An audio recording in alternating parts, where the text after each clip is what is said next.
আমরা এবার আমাদের আসন সংখ্যাটা দেখি। এই আসন সংখ্যাটা দেখলে তোমাদের কাছে আসলে বোঝা সহজ হবে যে প্রিপারেশনের যে ডিফিকাল্টিটা, সেই ডিফিকাল্টি লেভেলটা কতটা টাফ এবং কতটা টক্কর দিতে হবে। ঠিক আছে, এটা একটু দেখে নিই। সো সায়েন্সে ঢাকা ইউনিভার্সিটির এ ইউনিটে আমি যদি বলি, ঢাকা ইউনিভার্সিটির এ ইউনিটে সায়েন্সের জন্য সিট রয়েছে 1851টা সিট, এবং গত বছরের হিসাব অনুযায়ী যে পরীক্ষা দিয়েছিল, অর্থাৎ প্রত্যেকটা সিটের বিপরীতে লড়াই করেছিল 61 জন, অর্থাৎ পরীক্ষা দিয়েছে যতজন সেখান থেকে প্রতি 61 জনে একজন চান্স পেয়েছে। অর্থাৎ টোটাল যতজন পরীক্ষা দিয়েছে তার মধ্যে অনুপাতটা এরকম, 61 জন পরীক্ষা দিলে প্রতি 61 জনের মধ্যে একজন চান্স পেয়েছে ঢাকা ইউনিভার্সিটির এ ইউনিট বা সায়েন্সের জন্য।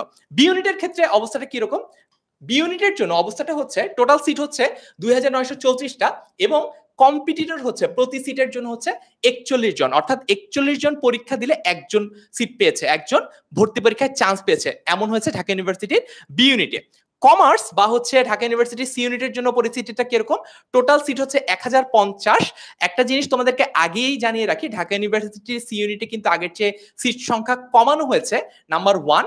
নাম্বার 2 হচ্ছে ঢাকা ইউনিভার্সিটির এ ইউনিটে কিংবা ঢাকা ইউনিভার্সিটির বি ইউনিটে যেমন ওয়েটিং এর সিরিয়ালটা একটু দূর পর্যন্ত যায়, ঢাকা ইউনিভার্সিটির সি ইউনিটে কিন্তু মোটেই ব্যাপারটা এমন হয় না।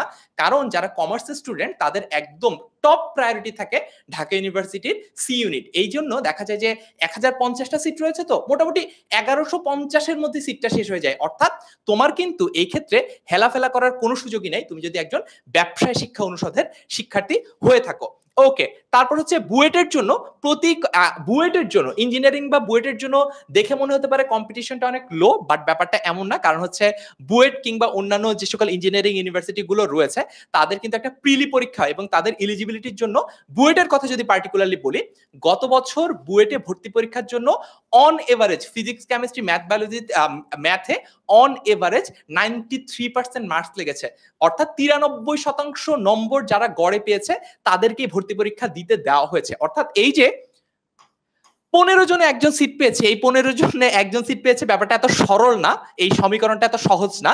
এটার মানে হচ্ছে এই 15 টোটাল যত শিক্ষার্থী ছিল তার মধ্যে এতজন শিক্ষার্থী আসলে কি করতে পেরেছে, 93 অর অ্যাবাভ নাম্বার পেয়েছে, তাদের মধ্যে যারা পরীক্ষা দিয়েছে তারাই সিট পেয়েছে। অর্থাৎ একেবারে সেরাদের সেরা যারা, তারাই কিন্তু ইঞ্জিনিয়ারিং এ সিটটা পেয়েছে। মেডিকেলের সিট যদি আমরা দেখি, মেডিকেলে পুরো বাংলাদেশে একসাথে পরীক্ষা হয়, পুরো বাংলাদেশে সিট হচ্ছে 4895টা। সো মেডিকেল আর ডেন্টালের পরীক্ষাটা যেহেতু আলাদা হয়, আমি একটু প্রতিযোগিতাটা বলে দিই। 33 জন, অর্থাৎ প্রতি সিটের বিপরীতে 33 জন লড়াই করেছে মেডিকেলে, প্রতি সিটের বিপরীতে ডেন্টালে লড়াই করেছে 70 জন করে। আর গত বছর এইচএসসি পরীক্ষাটা হয়েছিল নভেম্বর থেকে ডিসেম্বর মাসের মধ্যে, অর্থাৎ সময় ছিল মোটামুটি 3 থেকে 6 মাস। বাট একটা জিনিস তোমাদেরকে বলে দেই, এই বছর যেহেতু জানুয়ারি মাসে যেহেতু জাতীয় নির্বাচন অনুষ্ঠিত হওয়ার কথা আছে, এই কারণে কিন্তু জাতীয় নির্বাচন উপলক্ষে আমাদের যে অ্যাডমিশন টেস্টটা, সেই অ্যাডমিশন টেস্টটার টাইম টেবিল একটু চেঞ্জ হলেও হতে পারে।